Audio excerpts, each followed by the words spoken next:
All right, YouTube.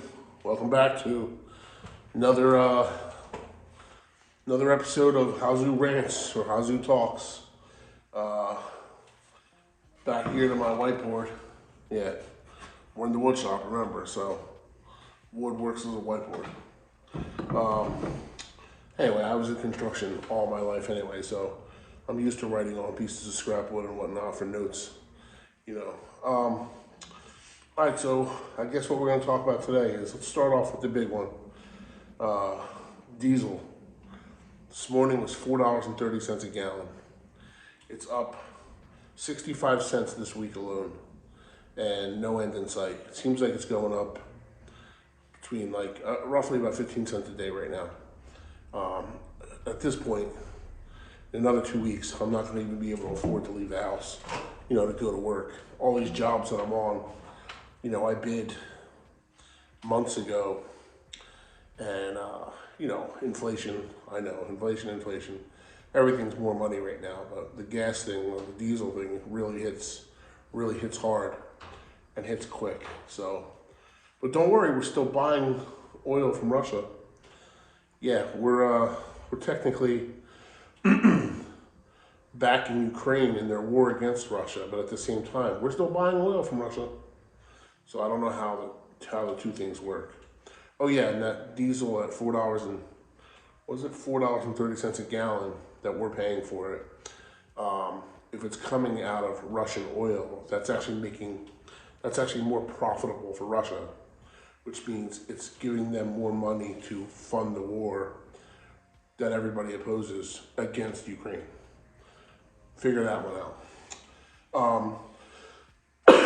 Back to the State of the Union the other night. Biden, second time in his presidency, he's decided to release oil from the strategic oil reserves.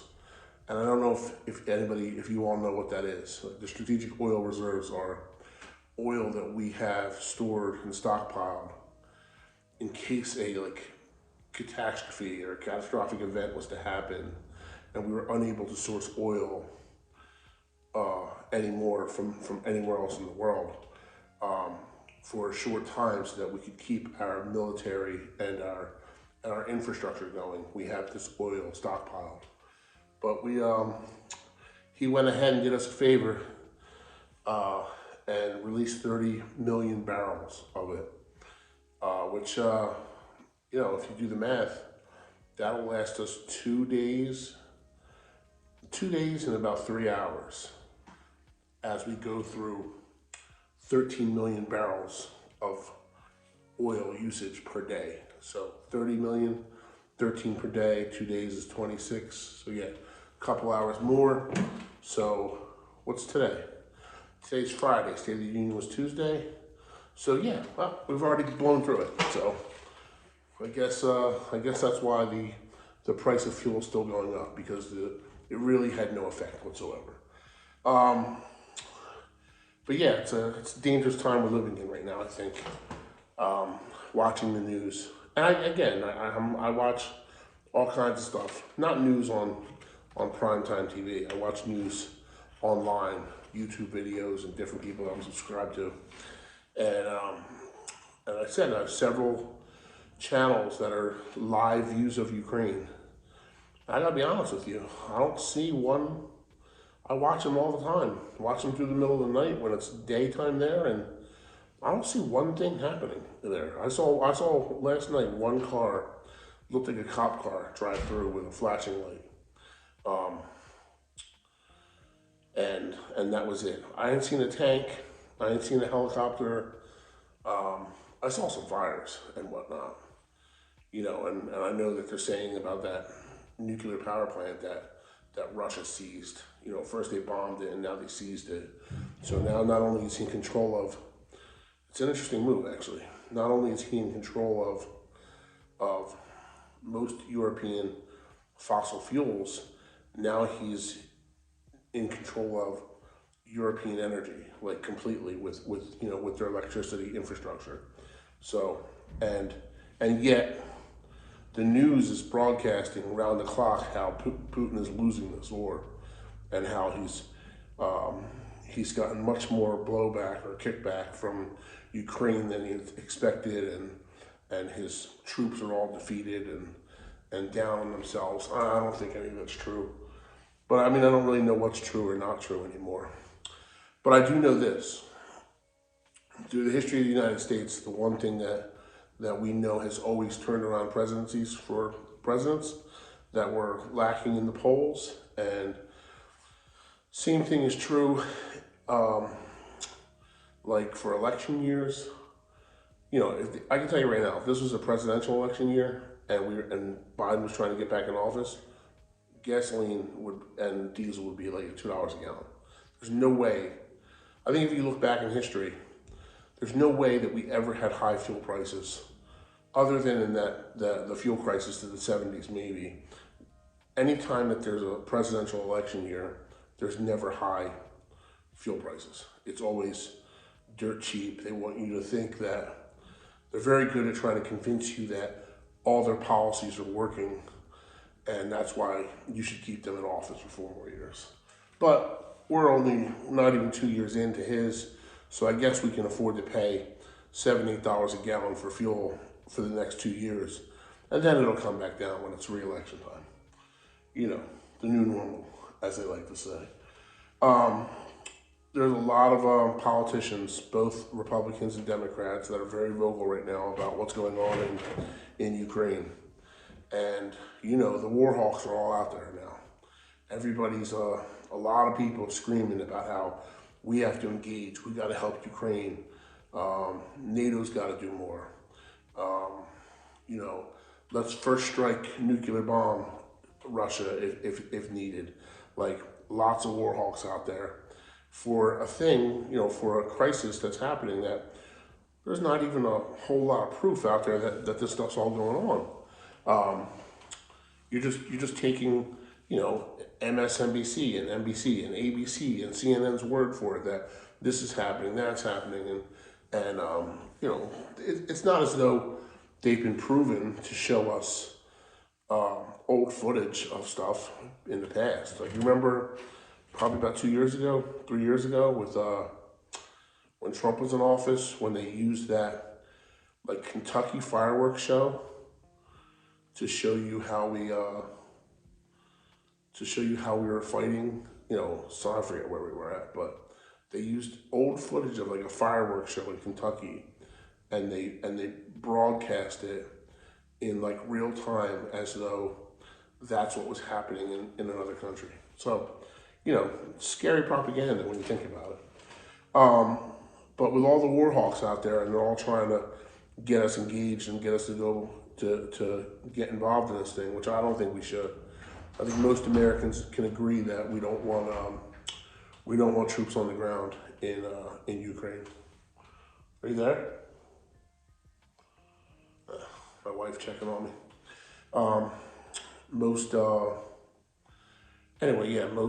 Most Americans, I think, can agree that we don't want our troops, we don't want our sons and daughters overseas fighting a war over, you know, over what? I mean, what is this going to turn into? What is this really all about at the end of the day? As Americans, should we care that Putin wants to reunite the USSR? I don't know. You know, it's maybe it's not my business.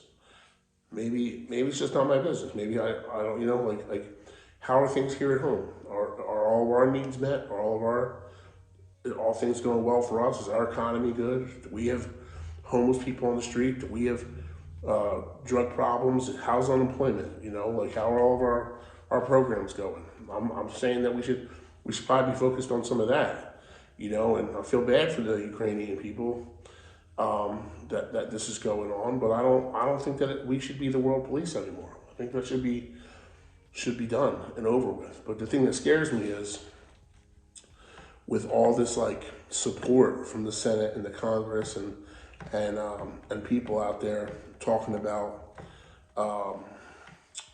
you know, how bad everything is in Ukraine right now, and how they want us to institute a no-fly zone. I mean, I don't know why.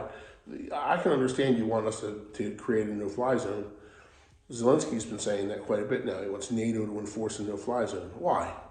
That's just a way for Russia to violate it and us to have to engage in this conflict.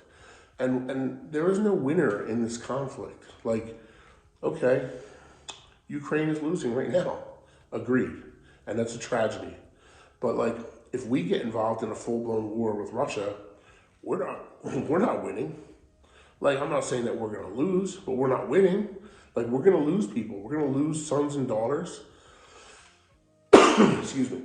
We're gonna lose sons and daughters. We're gonna lose all kinds of people, and that's at a minimum, you know. And should this thing go full scale nuclear war, we're gonna lose millions of people, you know. And I don't know, maybe that guy Deagle, I think it was. He used to have that website that you could check out on online.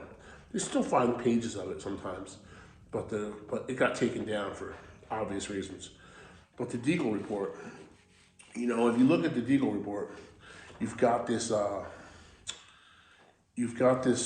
It shows you in 2025 the populations of all the countries in the world, and it seems like actually, if you put it together now, basically all the NATO countries are like down like 1/3 to half of their populations. Like, I'm pretty sure in 2025, this Deagle report has the United States population at like 140, or no, 175 or 180 million people. And we're like on the books right now at 330 million. So to go down to 180 million people, that's quite a hit that we're taking. Wonder what the cause will be, you know. But I'll tell you, thermonuclear war would certainly get us there in a hurry. Here's my fear, and I guess this is the thing, the point in tonight's video that I think that we should all be on the lookout for.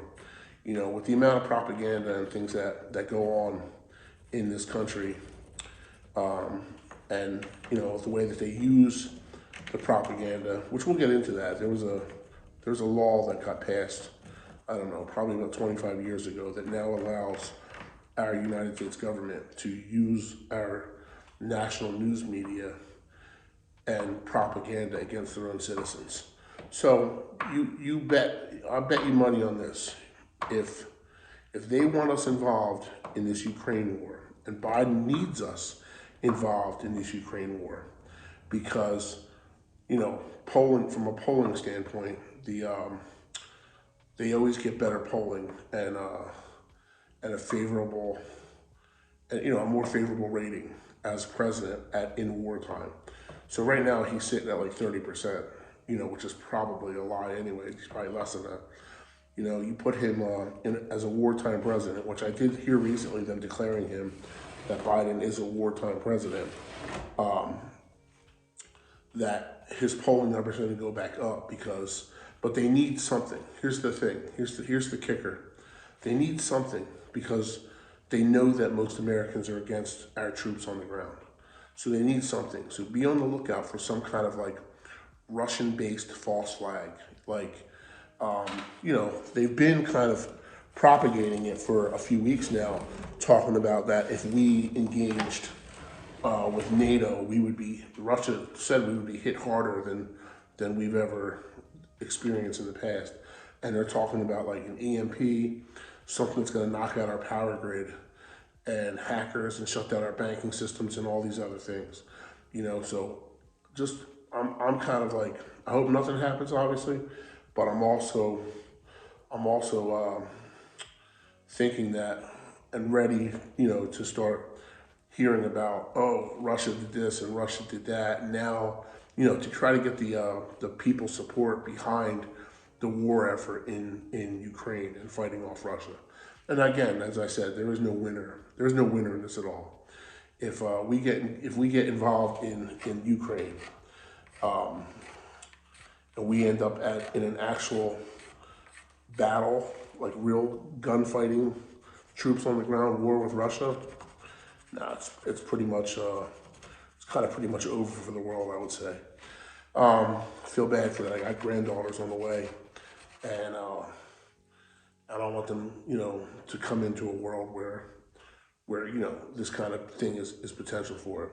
But I do think that we should technically be just minding our business. and not be involved in any of this. And how about like NATO in this whole thing? You know, we kind of set this up, right? Weren't we the ones that were talking to the Ukraine about joining NATO, and now that's out, that can't be done?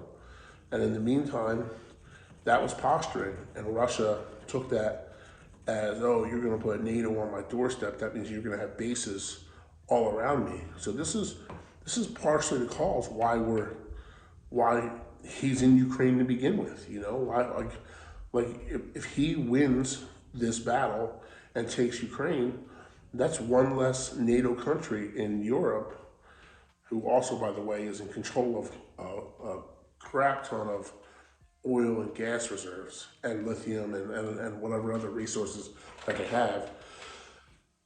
Russia's now in control of that. That strengthens Russia quite a bit, you know.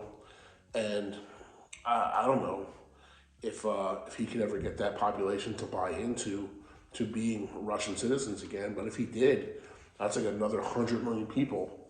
That would make Russia a sizable country, like close to equal in size as the United States, and they'd be powerful, you know. What else do I got? So yeah, with that said, look for some kind of false flag operation underway. You know, it's Friday night, and the weekends are usually slow news anyway. There's not usually a whole lot going on, but it wouldn't surprise me if like tonight at 2 a.m. the power went off, or you wake up tomorrow in the morning and our banking industry is down or something. Because if something's ever going to happen, you know, or who knows? I don't know. There could be a joint session of Congress right now in the midnight hours tonight, where they're voting on this stuff, and it's a Friday, and they don't actually have to report any of this information until Monday. So by Monday, we could be at war with Russia, and they would be like, "Oh, well, we had a joint session of Congress on Friday," and because that's how they do things, you know, late night Friday night joint session of Congress before they all go out and get plastered, you know, and vote on these things that are evidently good for the American population. But yeah, I mean, I guess that's all I got for tonight. I want to thank you for joining me tonight here at Hazu Talks or Hazu Rants. I don't know. My son is my editor, and he's the one that'll be putting these out there. So I'm not really sure what the name of our channel is yet. But join me again on the next one. I got a whole list of topics of things I want to cover. So I've got some exciting, not exciting, but I've got some topics that I want to cover. You know, I've been watching this and involved and studying this stuff for a long time, and I've got a perspective on a lot of things politically and, you know, around the world. So I'd like to share this stuff with you going forward. So thanks again. See you on the next one.